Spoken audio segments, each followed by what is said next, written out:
Hey everyone, today I'm going to show you how to add text and titles in DaVinci Resolve. Let's get started. First, launch DaVinci Resolve and open your project or create a new one. Then click on the Edit tab.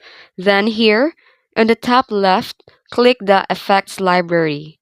Then under the toolbox, click the titles and you'll find the different text options. The text is for basic text box. Text Plus is for advanced animated titles and other titles like scroll, lower third, and more. Then drag and drop into the timeline.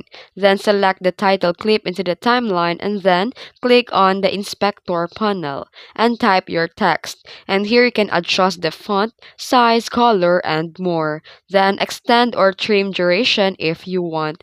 And hit spacebar to preview your text effects. And that's how you add text and titles in DaVinci Resolve. If you found this video helpful, don't forget to like and subscribe for more tutorials. Thanks for watching.